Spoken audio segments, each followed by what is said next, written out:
Hi guys, I'm Danny, and I started a Sunday gym because I've noticed lately that people tend to go to colleges and universities without actually knowing why they're there. And afterwards, starting jobs that are unfulfilling. So I'm interviewing different professionals to see what they have to say and share their knowledge and experience with you. I hope you enjoy it. Right on. Good day, Alan. Thank you for being with me. How are you today, sir? I'm good, thank you. Great. The program will be focused on three main questions. What do you do for a living? How did you get there? And how did you know that this was the way to go? So that's what you do for a living, please. Okay, I'm a clinical psychologist and formerly a lawyer. It's quite a transition. Uh, you pretty much are covering two of the three professions that are holding society together. And those are always going to be doctors, lawyers, and engineers.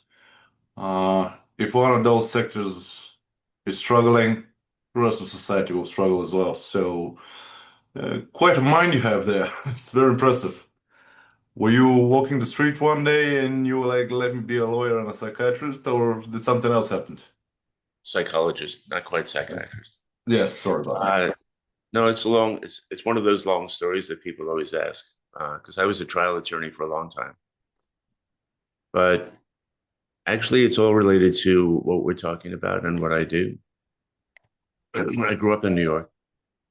Uh, I was always interested in politics and government and things of that nature. So gravitating towards law school wasn't that unusual. Plus, I had an older brother who'd become a lawyer. More importantly, especially considering the state of the world today, I figured I'm not going out into the world without having some power. And lawyers, unfortunately or fortunately, have that. And I wanted to help people. And I figured I was sort of oriented to wanting to help people. You know, you have that picture on your mug. I grew up liking superheroes and reading science fiction. So I figured if I wanted to go out and help people, being an attorney would be a good way to do it. And that's part of the motivation. And then my first job as an attorney was working for Legal Aid Society, defending people that were poor. So, and I love the work, but you're probably familiar with this. People often do what they're expected to do and what seems like you're supposed to do. I always knew there was something. And then I've had a number of adventures that led me to understand, including a trip out into the world where I ended up living in Marrakesh, where I began to go like, maybe not. And I'd always been interested in psychology. So eventually I decided to go back to being an attorney. So I think it was a personal journey that led me from one to the other. And frankly, I'm very grateful because the two things together, I think, make something more than one would by itself. Those attorney skills come in handy in the work I do advocating for people, and also understanding how to ask really good questions. And then going through graduate school, I had to do an internship, and I did that in a state mental hospital in New York. Started as an intern, stayed for 10 years. And so my first real challenge with seeing patients was the chronically mentally ill. I don't know if you know much about that population, but it doesn't get any harder. Not much, no. Fortunately for me, before I even went to become a psychologist, I was also a business person, entrepreneurial. I'd already started companies, started business. So I had this legal background, business background. Now I'm a psychologist. So over those 10 years, not only did I treat those patients, but with the help of other people, I began to develop my own approach, Yeah. which was the foundation for what I do now. So I did that for 10 years. Then I moved out to Seattle from New York and continued in community mental health. Put about 17 years into that. And fortunately for me, I'm one of those innovative people. You put me in any situation, I'll probably figure out how to make it more efficient and effective. So, but the problem was the system was so broken. It didn't matter what I did. I could win the battles. I couldn't win the war. And eventually I go, I can't do it. I wasn't quite sure what I wanted to do. I always liked working in larger environments with teams. Never thought so much about being a solo practitioner. So I took a job at a chronic pain program. No background in chronic pain, but I dealt with chronic, so I figured I know enough. Got into that around 2000. and very quickly discovered what I discovered in the other environments, that as good as the models were for treatment, they weren't good enough, because you don't just treat the disease, you don't just treat the injury, you have to treat the person. There's nothing that happens to us that doesn't happen to all of us. Yeah. So over the last 20 years, I stayed in that program for about 3 or 4 years, and then frankly kind of went beyond what they were doing, got into starting my own practice, and probably seen over 5,000 patients since, and 60% chronic pain. And that evolved into this model that you may have looked at or heard about, which took me into a realm of working with people where the first book is about dealing with chronic pain, but it's about mastering it, not managing it. Right? There's a big difference between mastery and management. And now the second book I'm working on is called Mastering the Overwhelming. So this technology that I developed actually will take on anything. And I literally mean anything. Why is that possible? Because I discovered something people actually know, but I figured out a way to operationalize it. Human beings have incredible potential. We're the greatest power source on the planet. But instead of using that, we abuse it, and often out of ignorance or bad intent. But evolution's provided us with an operating system, and one that's designed to adapt, to survive, and to thrive. And so I began to understand that, put it all together with what I know. I've had a lot of training, a lot of good supervision, and kind of go, okay, well, if we got a toolkit that evolution provided us with to cope with any challenge, what is it? It turned out that it's essentially thinking processes and emotions. And emotions are the most important tool you got. For example, do you know what the purpose of anxiety is? I'm not certain, but to be honest, I don't know why and I don't know how, but I don't think I get emotional in general. My father was like that, and his father was like that too. I know that from him because my grandfather died 2 years before I was born. Like you know that fear, and I'm talking about the good feeling and the bad, the good emotions and the bad emotions. Uh, you know that feeling when you're looking at the mountain, for example, and it's beautiful and it's just amazing. I don't have it. I never had it. You know that feeling when you hear an amazing song and your soul vibrates. Like those are things that I've read. I don't have it. And the same goes for the bad stuff. I was dating a girl for about 2 years. Things were going all right. And at some point, she decided, it's not going anywhere, so she left. And I really didn't felt anything. Not like I didn't love her or anything. I did, but once it was done, and that was pretty much it. The same as normally when I'm switching jobs, although I've never switched the sector for a significant period of time. I've tried a Right. few things here and there because, the technology allows me to learn faster.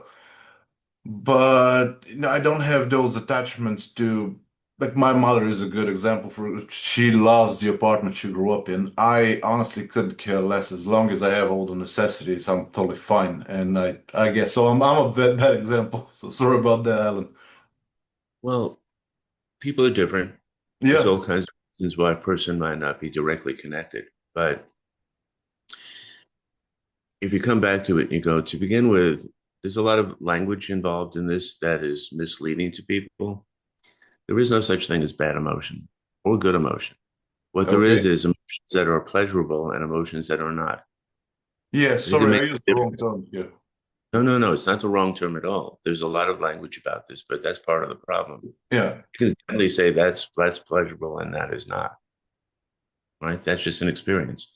Yeah. Here's the people don't know that anxiety and anger are the two most important tools you've got for survival.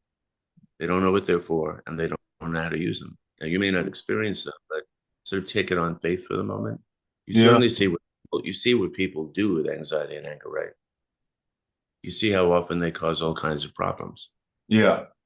Just so you know, that's not the emotions, that's people mismanaging them. Okay. Very interesting. Yeah, think of it this way. We have an operating system that we developed, right? We're just like our machines. And that operating system, like any machine, we have machines, they have to tell us when the machine isn't working right, right? We have to have warning systems like my car tells me when I'm running out of gas. So what's the warning system that would tell you as a human being when any of your needs were threatened? Because we're wired to get all our needs met. Yeah. It turns out anxiety is the warning system. It's a fire alarm. You may not experience it, so it might be a little bit abstract, but when you feel that emotion, it's just telling you your needs are being threatened. It's not shameful. It's not weak. It's a warning system. And then you still need to take action. If my house is on fire, my fire alarm says your house is on fire, right? Yeah. Great. I have a problem. But then I call the fire department. The fire department's my action system.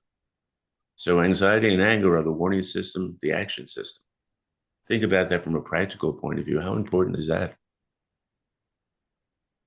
I have a side question just popped out in my mind because we had that that example a couple of years ago in the office.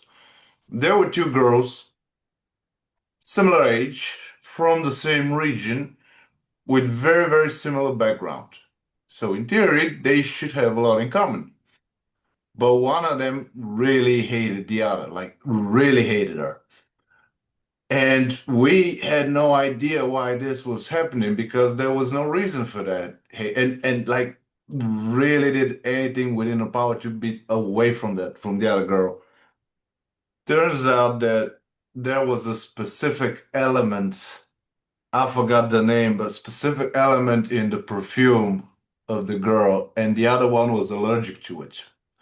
So it was not personal, but she didn't knew she had those allergies. And the other girl had absolutely no idea that the person sitting next to her will be allergic to those. Really forgot the name. Sorry about that. But yeah, that doesn't happen often, but it happens. How do you work in such cases? Because Well, chemistry is important. We are made of it after all. yeah, well, that's probably pheromones, some kind of odor that people are allergic to. So, but here's the real challenge in that. These two people were at odds with each other. They argue or fight or treat each other badly. Not at all. That girl that hated the other one, she just did everything that she could to stay away from the person she hated. There was no arguments or anything, but she just didn't want to be around her. Thing is that this was the Italian team, the Italian section, so they both spoke Italian, and you need to stay next to the person that speaks the same foreign language because it's easier to compare cases and to see how to react. Let's say if the invoice is not sufficient, if the CMR that you've received is not okay, because the EU is, well, it's a complex place. So it's very Right. important to be next to your teammate. And that was almost impossible with them. Okay. So if I was talking to the one who hated the other one, she was probably aware there was something about the odor that she didn't like, or did she not know at all? If you didn't know. She only knew that being around her felt unpleasant. Yeah, that's the only But thing there she was knew. right, but there was no obvious reason why that would be happening. It wasn't like they didn't get along. Yeah, So the first place I'd be going to is medical. yeah. That's how we found out about that. Yeah. So the idea behind this is you don't assume anything, right? If you need to calm it down, if it was a real conflict, it wasn't actually a conflict, it was just Yeah. avoiding, right? But I probably would have said to both these women, listen, something's going on. It's not about either one of you personally. Was anybody taking it personally? No, no, no. I mean, Yeah, I just don't. the girl that was receiving the negative emotions kind of took it personally because she came to me and she asked me to talk to the other person, like, what's her problem with me? I've never done anything to her. She's always avoiding me. She's not responding when I'm asking her something. That kind of stuff. And what did the other woman say? She just couldn't stand being next to her. But you didn't know why. No, she did not. And then eventually you figured out it was a Yeah, medical problem. yeah. So did she end up wearing a gas mask? I mean, what do they do? Uh, Switch floors. Okay. Yeah. You see, but it's a great Yep. example because it's one of those things. If you don't, Sherlock Holmes, if you don't come through the door as an investigator, you don't assume anything. You go like Yeah. something's going on here, and like the other one was taking it personally, right? She didn't And take it she personally afterwards. After Right. But she say again? initially she was taking it personally, right? Yeah, yeah. At the beginning, yeah, she thought it was something personal. Well, you probably did exactly what I would have done. I would have gone like, there's nothing obvious that would be personal. Yeah, She's avoiding you for a reason she doesn't even understand. Let's start with not ready to take it personal yet. We don't have enough information. yeah. Send send the jury back out. We need to find out what is going on here. Just to calm down the taking it personally. You know this. People take things personally all the time that are not personal. I actually, this is my philosophy in general. I don't think it's even possible to have something personal. Like me talking to you, that's not personal. You just have a brilliant mind, and I'm grateful that I have you on my show. That's about it. And I just happen to have an online show, and that's why you're here. A woman dating me, that's not personal. She just likes my characteristics, that's all. And vice versa, of course. So I've never, that's my view. I don't think it's even possible to have something quote unquote personal. I'm not sure I would disagree with you, although theoretically, I might call something personal if a person truly knows me, and it's not that doesn't happen a lot where people truly know you in a Yeah. total sense. Uh, let's say that you say you love me, and then you do something to hurt me intentionally. I'm a martial artist. I've been a martial artist for a long time. You can threaten me all you want. You're not going to get me into a fight. Now, if you hit me, you don't know me. If I'm in my car and you cut me off, you don't know me. So that isn't personal, but it does affect me personally. Yeah, absolutely. So I think it's a fine line. But I would say that somebody who truly knows me, I know them, and then they do something intentionally to cause me harm. That becomes closer to personal because they know me. It's not about some guy in a car. But more importantly, it's really about how people connect. Yeah. To be We're here honest, for I each didn't know other. about your martial arts background, but you said you were into comic books when you were younger. And I kind of pictured you a little bit as Daredevil, uh, Matt I like Murdock. good choice. Good choice. Especially the modern Daredevil, who's a much better fighter than the original. Yeah, but you still have the martial arts, so it's yeah, it's quite there. Oh yeah, no, the current guy who does that is he's a really good fighter. Thank you for that particular choice. I was more into the superpower guys. The martial arts came later, Yeah, but I've done it now for over 50 years. It's also part of what I'm doing now. If you see me now, you're not going to see me as a therapist. You're going to see me as a sensei. You're going to come to my dojo where I show you how to defend yourself, not physically so much, but yeah. emotionally, psychologically, and existentially. I think this idea that we're broken and we need to be fixed, I don't endorse that anymore, not after 40 years of this work. I think that human beings have operating systems. They may be fine to a certain point, but they have non user friendly features. And the cool part is you can evolve, it's built into the system. Yeah. You don't get angry at Windows 10 when you go, we want to make it more user friendly. You just upgrade the system, right? And humans are That- walking around thinking that they have to judge themselves. No, I don't think it's accurate. And so when I see people and they go, I'm not here to be fixed, I'm not here for self help, I'm here to train. And that concept is fairly novel in this work. I'm not sure it's out there, but it's in part because for me, martial arts is about personal growth, not just about fighting. Have you done martial arts? No, a little bit of boxing, but my favorite sport has always been swimming and boat rolling. Swimming's great. I love swimming. Martial arts is intended in a real martial arts school, which fortunately I started in. It's all about you don't know your limits. You don't know how far you can take it. People don't understand. You go from a white belt to a yellow belt to a green belt to brown, black. There isn't a moment in those journeys where you don't go, can I do that? That seems beyond what I know. That's why we love the Olympics. We love people that overcome. Stephen Hawking, the physicist, right? Other Yeah, people in history that overcome, we go, that's impossible. How do you do that? They don't know. Every one of us has that potential. It's built in. The problem is we've been told, many of us, for so long that you don't have the power. You have to put your power with somebody else. Let Big them do it. mistake. For you. The whole world at this point is on the brink because too many people have been given the wrong message. I was taught never to compare myself to anyone else. Like if I'm seeing someone who's doing something way better than I, and I'm interested, I'm always asking that person for some advice. Honestly, every single time that I have asked, I've received an answer. I was never turned down. Yep. I don't think that I've even heard of a case where you ask somebody for help about an idea or something like, no, never even heard of that. But so yeah, you You just see, ask. that's the other part of the evolutionary formula. We're here for each other. The Yeah. fact that human beings are killing each other and fighting over territory. If I was an alien race, this I think there's a reason why aliens have not revealed themselves. If they look at us, if those people are crazy, we're not going Truth down be there and letting told, them know we're out here. I think every predator, and we are predators, we're the ultimate predators. I think every predator is territorial, and Uh, all of them are. but think about it. Sorry to interrupt you. Yeah. You've seen these shows where people raise a lion from birth, A what? and then a lion or a Yeah. tiger, people raise them from little cubs, and then when they get to be big adults, they can cuddle with each other. Yeah. Right? You see animals from different groups of animals come together and be friends. You're right that we're predatory, but we're smart. And Yeah. if we don't need to fight over the basics, we're not predators with each other. True, but there's always the aspect of evil. Like, I don't believe a hurricane can be evil.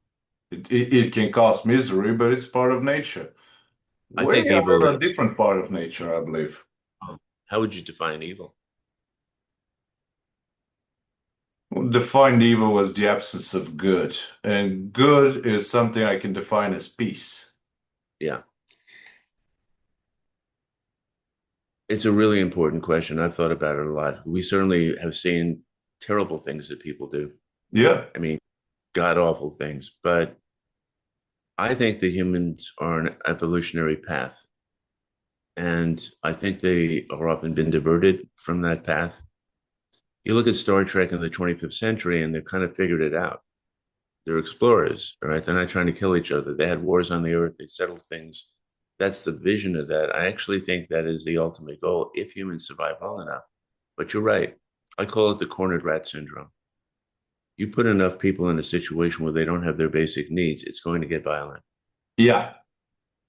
It will, and we've seen it. We've all seen it. I don't call it evil. I call it a profound misunderstanding. Oh, yeah. We have Yeah, that problem because here. I actually talked about it to a colleague of mine because some of them have problems with immigrants from Muslim countries. And like, well, you have an Ethiopian ghetto over there as well. They're 95% Christians. Like, so in is Islam and Christianity are fundamentally different religions, but everything else is the same with those two communities. That there are no jobs. You should see the ghettos; they're disgusting. You're placing people in there. What do you expect? yeah. The Hey, recipe I'm for from. disaster. It's I grew not up the in the. religion per se. Yeah, I grew up in the Bronx in New York. I know a little about that. Second, Yeah. I grew up in a neighborhood in the Bronx in okay, New York a long time ago where it was like that then. But I agree with you that if you want to take a look to see what people call evil, it's out there. But every picture tells a story. You take a guy like Hitler or any other that terrible people, god awful, and I would act accordingly. Don't get me wrong. But what's his story? What's the story behind all of the villains in history? Why do I want to know the story? Because if I know what happens to people, because people can get completely distorted. You ever been to an amusement park where they have a funhouse mirror? You know, the mirrors that make you look skinny or tall or yeah, short. They distort the image, right? So picture this. You were born into this world, and as a baby until you're about 5 years old, your self-image is based on the reflection of other people. You don't know who you are. What you see through other people's reactions to you defines you. Well, what if those people have all kinds of problems? It's a funhouse mirror. yeah. And That's by an the time interesting you, way. yeah, you start figuring it out and you go, well, but I'm already programmed. I've already been led to believe I'm a burden and I'm not unconditionally loved. Now I'm in a funhouse mirror sandwich. right? How am I supposed to know who I am? People don't get how fragile humans are. They're Yeah. incredibly survivable, but they're incredibly fragile. You can screw up a human big time.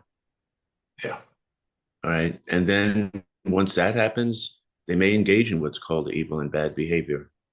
I just make a distinction between standing against that, which I will do right to my, if I have to risk my life, and I've done that to prevent people from doing this, but I don't judge them. And as soon Yeah. as you judge, you lose information. I want to know, how could that have been prevented? Right. I found ways to prevent patients from coming back to the hospital after they got out. Nobody had, because I took the trouble to understand what it was that brought them back. Instead of going like, why bother to get them out? They're just going to come back.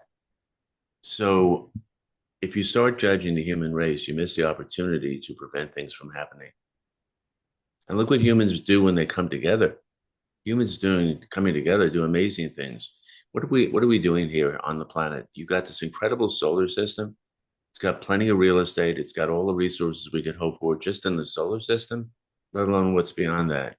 And we're busy killing each other off right now. What are we doing?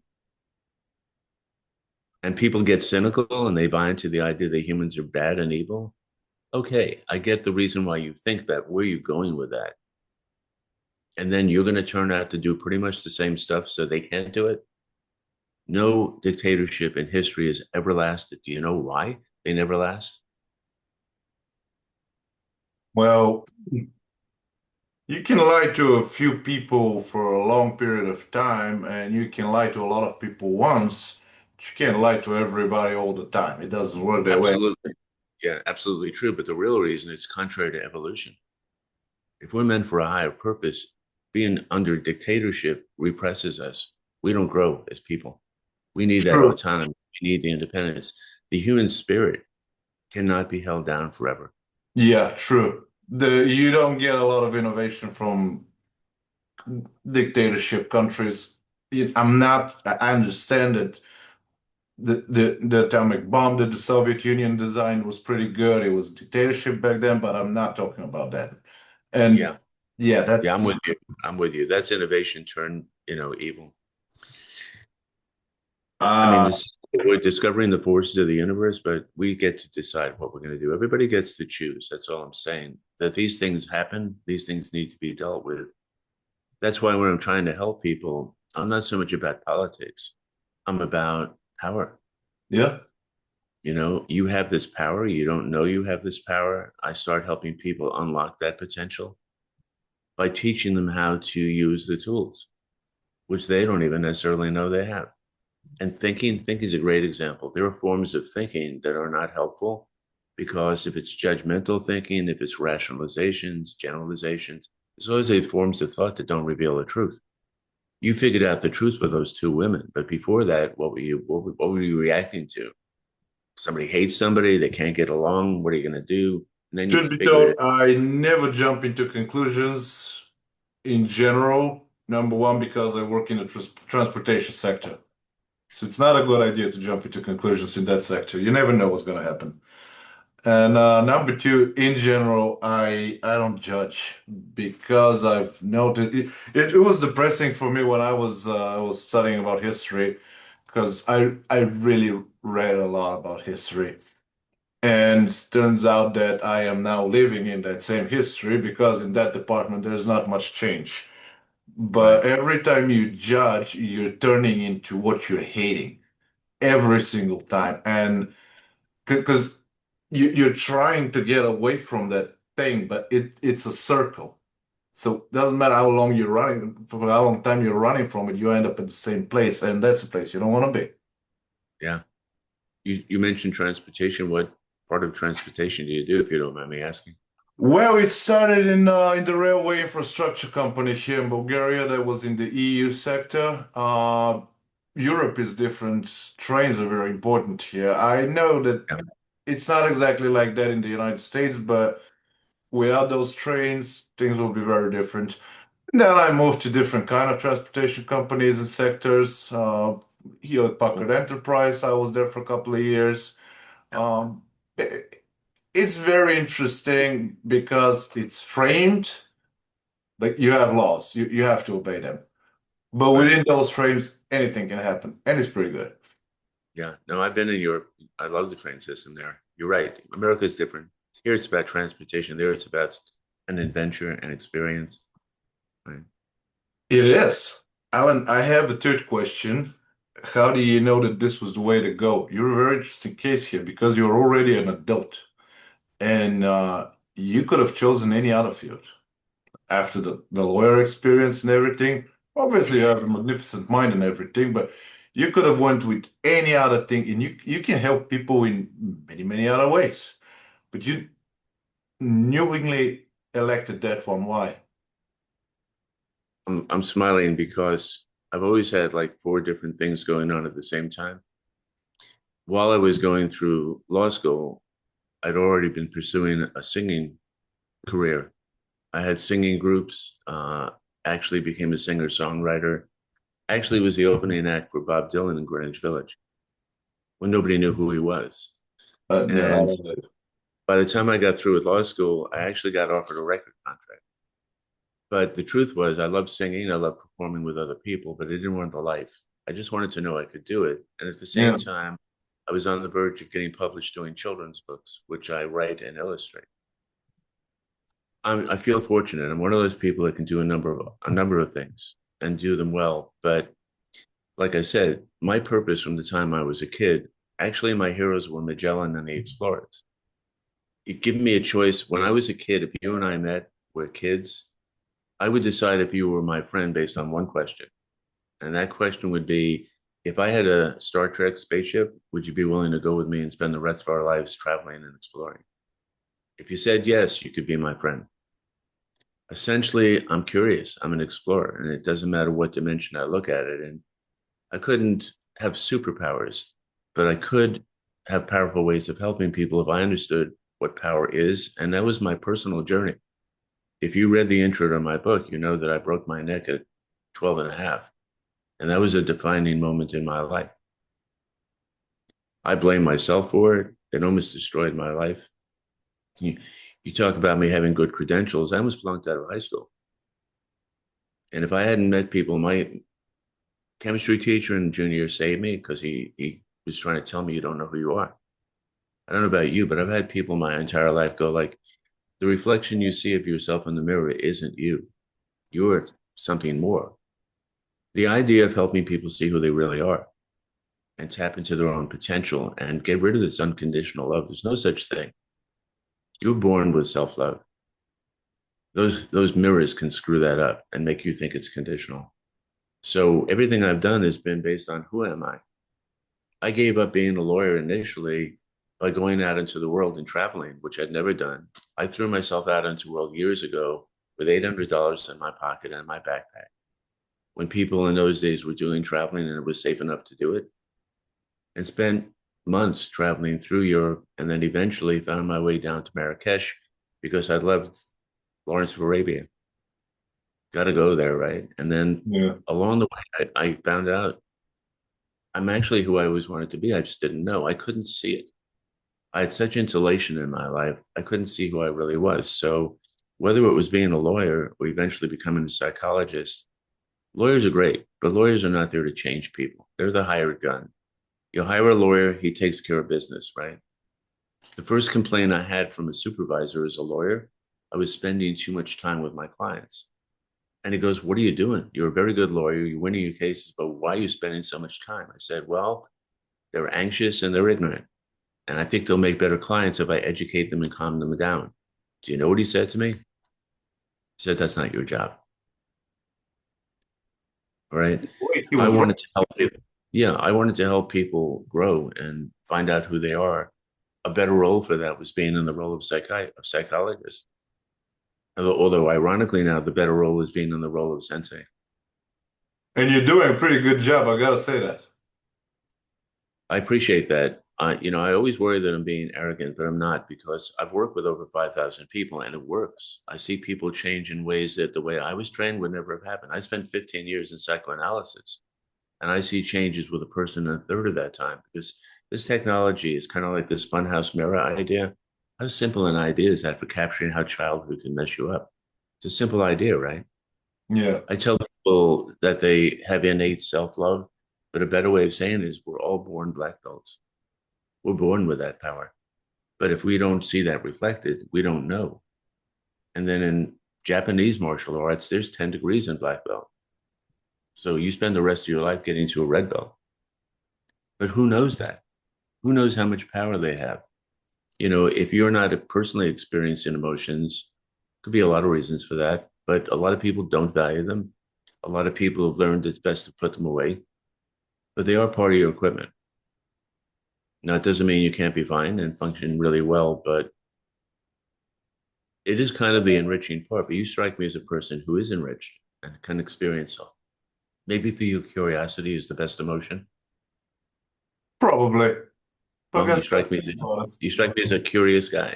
You I find things am, in. but I wouldn't call it emotion. Mostly, keep in mind it's by necessity. Like, I hate reading and I hate working out, but I'm doing it all the time because it's good for me. It's not that I love it. Well, you must be getting something out of it, which we might call something different than pleasure. Oh, yeah, yeah, definitely. Absolutely. It's something. Like I said, everybody's different. It's more a question of understanding. You don't have to use your equipment or have it, but understanding is part of who you are. A lot of people talk about this. It's out there. I'm not claiming to have invented anything new, except for one difference. In the work that do you do any work in sort of organizing and operationalizing things or running? I'm mostly in the financial sector because that's by trade. By education, it's finance and accounting. Okay, And well, because I'm from Bulgaria, that's a crossroad country.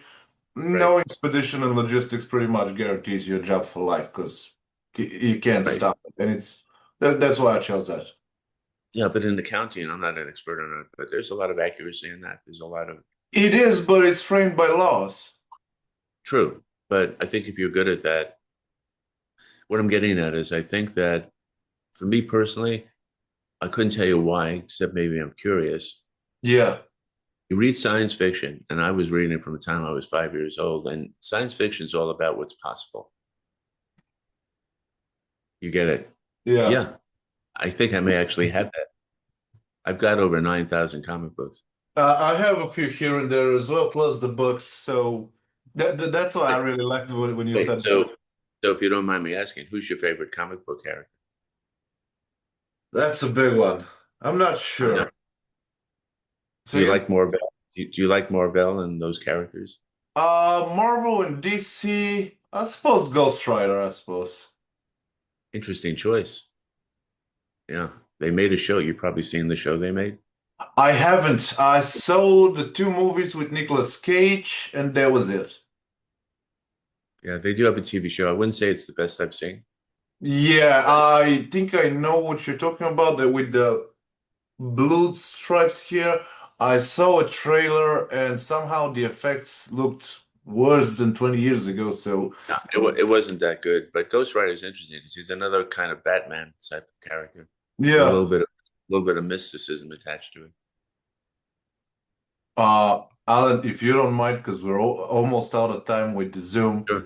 can we close it? And I'd like to send you, if you have some, you're actually right. We're not in the best place in the world right now, but to be honest, it depends. It really depends because, truth be told, at least for Europe, we have tremendous problems. That much is true, but we've never been better.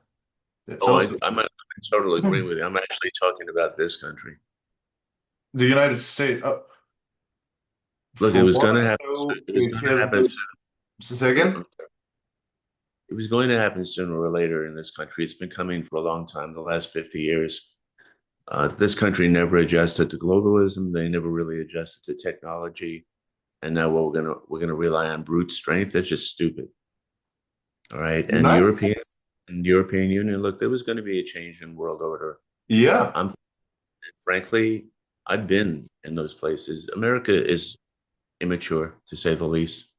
Hasn't been around, hasn't learned the hard lessons, hasn't been through what other countries have, but we're gonna be arrogant and think we know better. And Every what's young going empire is like that. so point is, I'm with you. And I Yeah. understand. I'm just concerned about whether people handle it in a way that isn't destructive. Right? Probably Violence they begets, will. you know what I'm saying? Violence begets violence. Yeah. At least So, for Europe, to be honest, we're in the middle of war with Russia, yeah, which is quite a power. It's an empire. I hate calling it republic. It's not, it's an empire. So is China. yeah, And I'm sitting here having an interview with you. That would not have been the case 80 years ago. And I know it wouldn't be because I have relatives that took part in the conflict, in the yeah. war. So, although things are bad, they have never been that stable and good ever.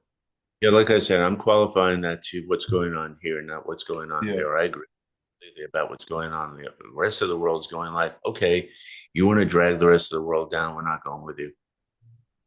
Yeah, true. Nope. To be honest, I know about the United States from statistics from LinkedIn. So I have no personal experience, but from those statistics, things look pretty good. But again, Yeah, as someone in finance and logistics, I'm shifting statistics every now and then myself. Yeah.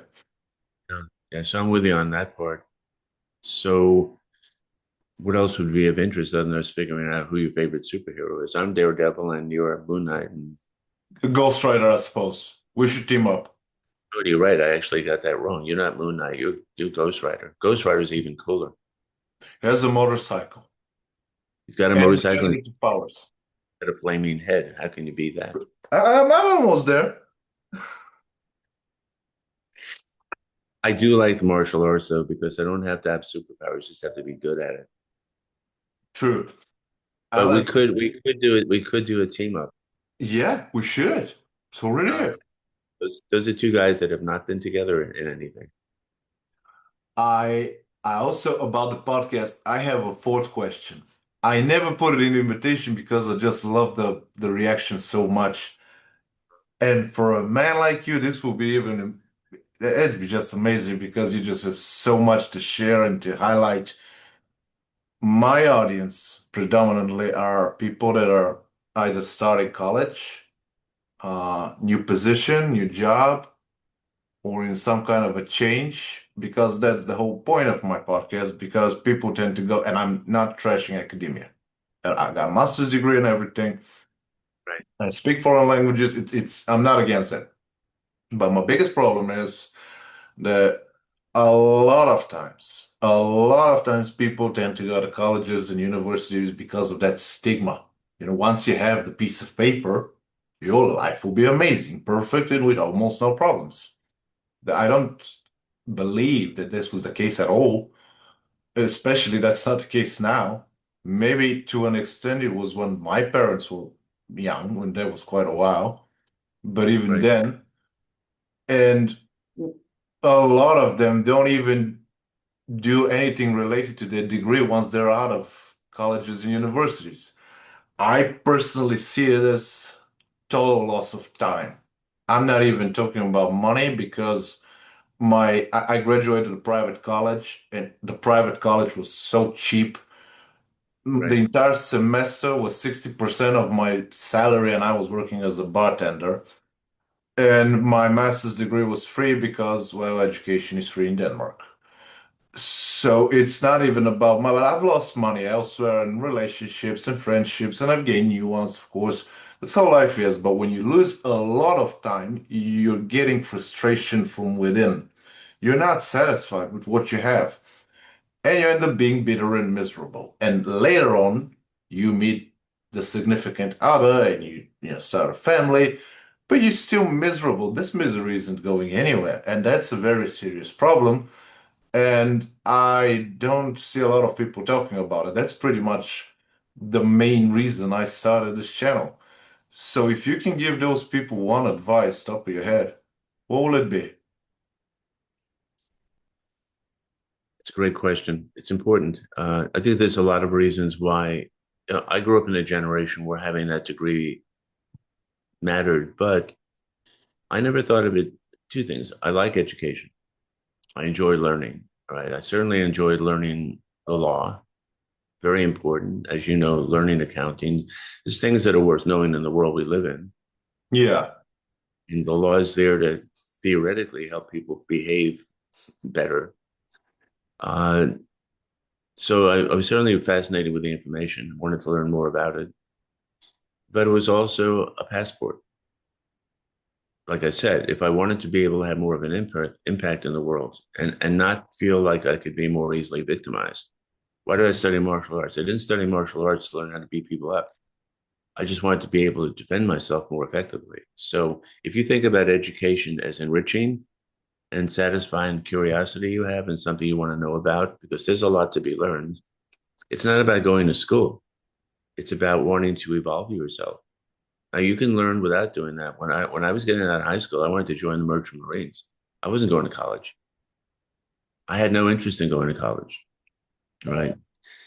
Circumstances prevented that. My broken neck kept me out of the army. If not for that, who knows? But I would say to people, look, to begin with, those degrees don't have the same meaning they used to, No, they don't. and even less with artificial intelligence. Yeah. Uh, and in a changing world, well, what are the priorities? I would tell people go to school if you want to learn what those things are going to teach you, whether it benefits you in a career or not really the question. But more importantly, know who you are and what you want while you're even doing it. I went back to graduate school. I love psychology. I've always loved psychology. And for me, it's like this endless journey into what does it mean to be human? So I didn't do it to get the PhD, but the PhD is a license. And it was also the way I learned. I think that people have forgotten what learning's for. If we don't live in a material world, why do people like Socrates teach? Why do people like Plato learn things? That whole idea of learning and teaching has been lost. It's been attached to materialism. Huge mistake. And if you're in your 20s now, I'm working with a lot of people, more people than ever in their 20s. What have they got to look forward to? What have they got to look forward to? Would you want to be in your 20s now looking forward to having a world, having a life? Truth You be know, told, I was 15, around 15 years old when I knew exactly what I was going to study yeah, in college for, and I knew exactly what I would be working for. And my brother was like that, and my friends are like that, and I thought that pretty much the whole world was like that. And yeah, imagine my surprise when I found out that that's I'm a right. very solid minority, by the way. Yeah, the failure starts in public school. This educational Yeah. system here, I don't know about Europe, but the educational system here has been going downhill for about 40 years. It's a So joke. my father was a public school teacher, and he taught me the value of education and learning, not for the sake of making a lot of money or a job. That's Yeah. maybe necessary, but that was never the purpose. The purpose was enrichment, personal development, being challenged. Learning is a two-way street, right? One of the things I like about being a psychologist, I'm getting as much out of it as the person I'm working. So I would say, ask yourself, why are you doing this? What do you want? What's the goal here? And let that define whether you do that or not. Not only that, but you could go into the trades. You could work, you could be an entrepreneur at the age of 16 and start your own business. You're going to learn. I think it's more about what do I want to know and where am I going to find that? And frankly, living in the world we live in with the economies that are set up the way they are, and remember, I'm speaking from this country. Yeah, I yeah. can't speak for other parts of the world. This notion in this country about what it really means to be successful and get what you want is completely screwed up. It's completely screwed up. It's been screwed up for a long time, and most people don't even know it. Yeah, I didn't even, I don't think I've ever heard that before. Again, though, I'm just into statistics, so I've never, and you don't see that on the statistics. You won't see it on it, but I've been around for a long time, and I've Yeah. I've had the education, I've had the examples. No, people don't understand the value of learning. How do you live in a country with less than half the people in the country vote for a president? Think about that. And that's historical in this country. How is that Wait, even possible? they voted for what? Less than half of the people in this country vote for president historically. You didn't know that? No, I did not know that. Of all the eligible people, only 50% are, and the Less other than half 50. of them are not voting. That's right. You have the moral obligation to vote if you live in a republic. Well, you sure as hell know that, but how many people in this country think remember that? I learned that in fifth grade. I Maybe don't think they, they don't get it. Look, you and I, we've been at some other place. You certainly have lived more in the realm of things that are not like that, where you don't have that right. yeah, And now, why do you think in this country people are working so hard to try and undermine the idea that elections are fair and free? The truth whole be told, election system. Alan, my career started in the government. I've served under four government administrations, and I don't think any elections are 100% fair. This is I, my personal view. I I agree. cannot prove it. Yeah, but at some number, it's more reliable. Yeah, If you have 100% of the population voting, it's more likely it's going to be reliable than if you have half of it. yeah, true. Look, you know this. The problem is if you start believing elections aren't legitimate, then what? Where are you going from there? I don't know. I really don't because I know there is some legitimacy. If the victory if it's a decisive victory, no matter how much you're shifting it, you can still win. However, and now this is something that I can tell you absolutely because I've done that. I was in the National Railway Infrastructure Company, and I was very friendly with the CEO, the Right? guy on the top. He had at the time two deputies, one technical, one administrative. The technical was mostly regarding technology, what kind of trains and railways are we using, and so on and so forth. The Right. administrative guy was mostly about the EU funding system, money placement, and so on and so forth. And the guy with the in charge of the administrative sector, they really didn't get along. So, but he couldn't bypass them directly. So he had to use different people. Sometimes I was one of those people. It happens. This is just a small example, small fraction. Imagine what happens when you up there in the chain. And just because a certain president, prime minister, even a king is in charge of something, that means almost absolutely nothing because it's about all the other people that are in there. And if they want to, mess you up, they will. And a lot of times it will take you a couple of years until you realize what happened and who did it. Often you wouldn't even realize that. Let me put it to you this way. You like superheroes like I do. Yeah.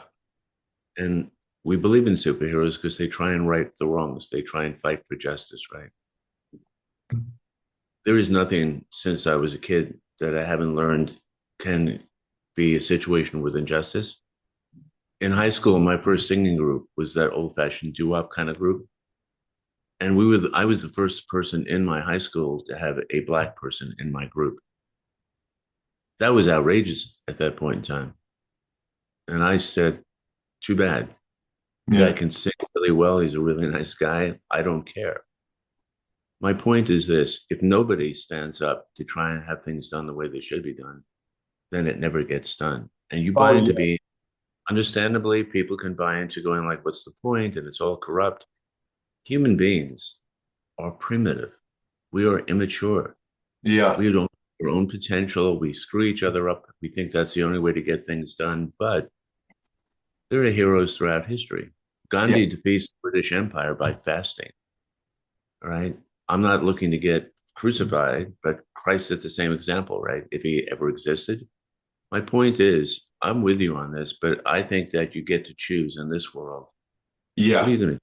Are you going to be one of the people that buys into why bother? Or are you going to be one of the people that yourself be victimized?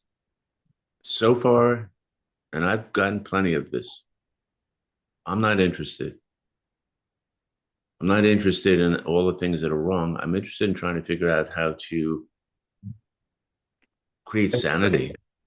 No, you're absolutely right. I personally, for me, it's not really right or wrong, but well, it kind of is, but for selfish reasons. Like, I'm Sure. always going to help my neighbor, not because I like him, but because if he's doing well, then he's not gonna trouble me, and then I'll be free to be doing well. Another reason, this channel was created, I actually ended up being good friends with a professor of mine from college. And I addressed those very concerns. Like you're taking people there, you're losing 4, 6 years sometimes, and you end up with nothing, and you see this as okay. Here, well, it's been going on for 10 years. If your sink's running, you're not gonna wait 10 years to call a plumber. You're gonna call him immediately. You see it as a problem. Why haven't you done anything? Right. Well, it's a cushy job. It's not an answer. So the only thing I was able to do is to start a podcast. And that was a few years ago, and it helps. I'm Yeah. saying in the message Yes. board But lately. that's the point. You found a way to get something going that could make a difference. Yeah, And I think that when people start giving up on trying to make a difference in whatever way they want to, right? You don't have to do what you're doing or what I'm doing. I may sound naive or idealistic. I am neither of those things. I'm a hardcore realist, but my yeah, reality is if I don't like this reality and I don't think it represents what humans really are, then I'm going to do what I can do to change that. yeah. And it's purely selfish. I hate each other. I don't And like people suffering needlessly. I just don't like it. I find that personally yeah. profoundly disturbing. And if I figured out a way to help people not do that to each other, why wouldn't I want to stop it? It's selfish. With today's world, in today's world, with everything we have, I believe I have way more possibilities to make an impact than my father and my grandfather. I'm not, bad-mouthing them, of course, but just live in a different world. You mentioned the AI, and I had a few conversations about that. Honestly, I don't think it will have that big of an impact. I think it will allow us to receive a, bigger volume of work, which will be processed by AI in general, but I don't think that it will be that much of an issue. There's a story about, those iconic phone booths in London, right? The red ones. Okay, so when they were installed, the mail syndicate had issues with that because they were afraid that they'd run out of jobs, right? Because people Oh, won't use mailman anymore.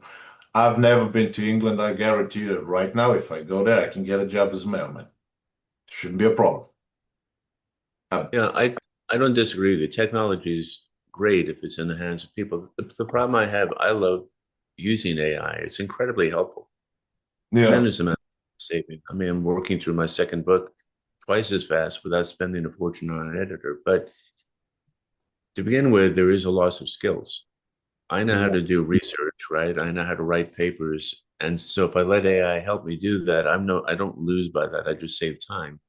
yeah. So there may be some skills lost. On the other hand, people can get a whole lot better at asking questions because that's the skill set for using AI. It's more about displacement. There's such an imbalance in the world, and I can't generalize. I don't know enough about this, but my sense is there's too many people in the world that are displaced, that have become apparently obsolete, which is why I'm always talking about getting into space because there's plenty of room out there for everybody. AI or no technology, you want to terraform Mars or the moon, or get out there and explore the moons of Saturn and Jupiter. There's plenty of jobs. Sure, those are gas planets. Say that again. Pretty sure those are gas planets. You have no business going there. Oh no, Try, not Jupiter or Saturn itself, but some of their moons like Titan and Europa. yeah. There is fascinating stuff going on with those. But my point is this: the human race had the new frontier, right? It was the United States was the new place. It was where everybody who wasn't happy could go and make their own way. Well, where is that in the world today? Where is the place where people who are disenchanted can go and make their own world, make their own life? It's I off fir- planet. It's not here anymore. I firmly believe that people should stay where they are and just try to fix things. I had I'm not laughing at you, but let me no, interrupt. no, I've, no. I've been telling people this for 50 years. Do you know why I'm laughing? I told people 50 years ago the human race was not going to get their act together fast enough. To be honest, you look 40. So when you're saying that you've been saying this for 50 years, Yeah, I'm a lot older than that. well, you look great. Thank you.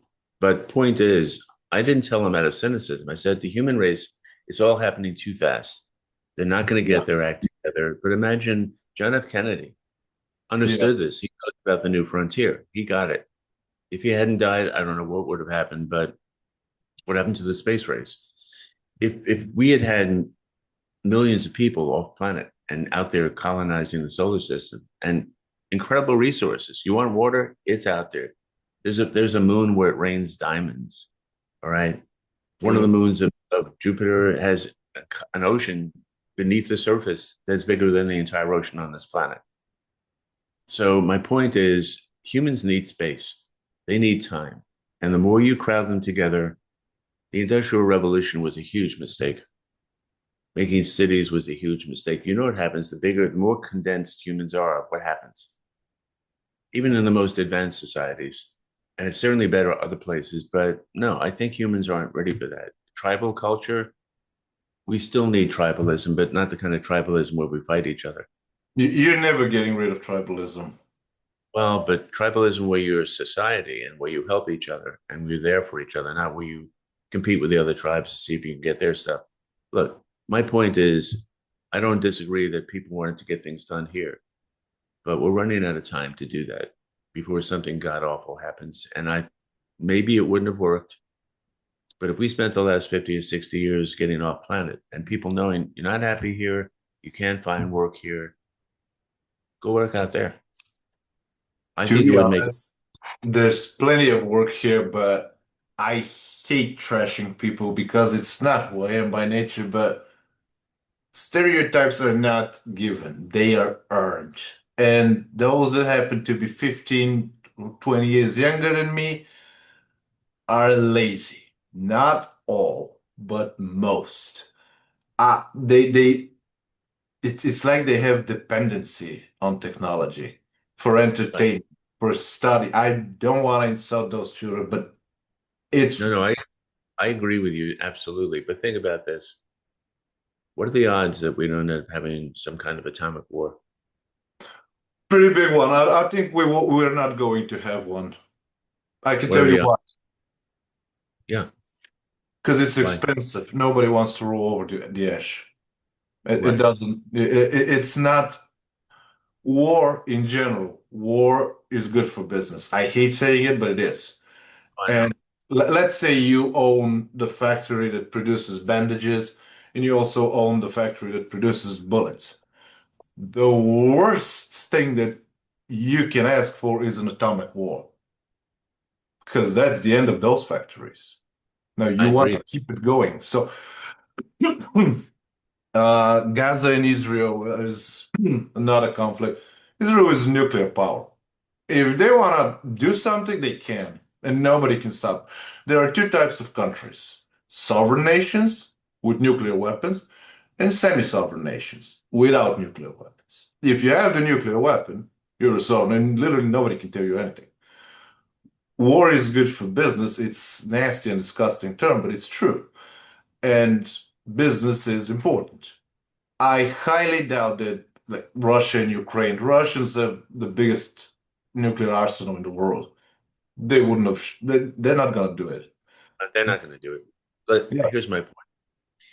I don't disagree with you, but I wouldn't underestimate the instability of things. I still say the same point. I agree with you that if societies were together, if there weren't so many different versions of how humans handle things, and remember, I'm only speaking from this perspective. Yeah. I'm no expert on global and other countries and the rest of the world, but I do think about the Vikings, right? The Vikings are my favorite example. Some of the Yeah. most incredibly, some of the most incredibly violent human beings in history. Yeah. Okay, why? Because they needed resources they didn't have. But Yeah. once they got them, they wanted to be farmers, right? And the Vikings, Scandinavia, from my point of view at least, have become some of the most advanced cultures in the world in terms of how well they take care of people. I spent a lot of time in Sweden. One of my best friends lived there. I think that's kind of where you go when you go like we don't need to. go raid and kill and pillage. We need to develop our own resources, treat our citizens in a way where they don't need to do all it. Not that those countries don't have problems, but I think they're more advanced cultures. I think there's a lot of places in Europe that are way more advanced in their cultures, and they've been around a hell of a lot longer. They've learned the lessons, Oh yeah. right? But here you've got basically an infant with dangerous weapons. I d- are you familiar with the Oreshnik missile that was With, shot a couple of months ago? with which one? Oreshnik. No. So it's a type of weapon that pretty much sucks the air out of the area. It creates that kind of a blast. Oh, And yeah, it's ridiculously powerful. And the Russians have always shooting that in empty areas. I think they kind of hit a target with something similar to the Oreshnik, but it's mostly on empty areas to suck the air out. So you can't go through there. Even with that kind of capability, people and hate is a strong motivator. Hate is very powerful. But at the end of the day, I don't think in general we are right now in 2026 we're seeing stupid leaders. I don't think we are. We're seeing sometimes leaders that believe their own PR and their own propaganda. Now but that's not really their fault. That's pretty much the team's fault. But I don't think we have stupid leaders in general because those people are being very careful, and that gives me let's hope. put yeah, let's put it this way. It's very reassuring to talk to you, but you're not living here. Well, true, that's true. But as I said, every young empire is going through No, turbulence. I hear you, but remember, I don't just know what I know from history. I've lived through a lot of it, Yeah, and let's put it this way. I think, like I said, probably any place else in the world is more advanced in many ways than this country. Even though this country has a reputation for being yeah. advanced, I think that's a fair statement. That's frightening. And I think if you are not from here and have not lived around this way long Yeah, enough, you may not see that. Don't get me wrong. I'm not interested in judging it, yeah, but no, I no, no, am absolutely. when I meet patients, I have to assess risk. If they're depressed, if they're suicidal, if they're so messed up that they're likely to cause harm to themselves or others, I have to know that. And at the moment, I'm assessing risk. And on that level, I've never been as concerned for the patient. No, that's very serious. I really don't know what to say because I've never even had that information before. Well, I don't know what it looks like from where you are and being tapped into that information, but from the inside, I'm not telling you that it won't, it'll be fine in a way that I do trust in Americans. I'm proud of being American Yeah, because being American, for me at least, and for most people, means self sufficiency, self reliance, independence, innovation. It's all those things about America that people like. But like every country, and you know this from your own experience, you have to be willing to make sure that that continues yeah. and that Moreover, that's the motivation. And look, a lot of people in this country for a long time have not feeling like they're part of the action anymore. You talk to most young people that I've talked to, and they go like, "I'm never going to own a house, right? I'm never going to have the same life my parents had." This is more about this culture than you may know. I didn't know that, no.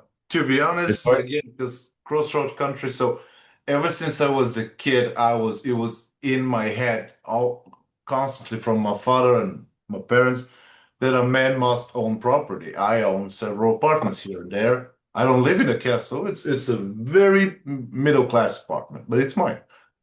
Yeah, That's yeah. So important. you hear people talk about the American dream, and that was the whole point of people immigrating, right? Yeah. A lot of people here have come to believe you can't have that anymore. And I That's agree with you completely that the opportunity did not go away, but it's a question of balance. Look, I understand how politics work.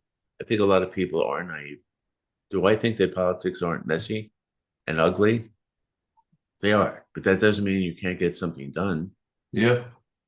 And America has done great things. There's no question about it. On the other hand, where's the unification of the entire world? Do we need an alien invasion before we all get it together?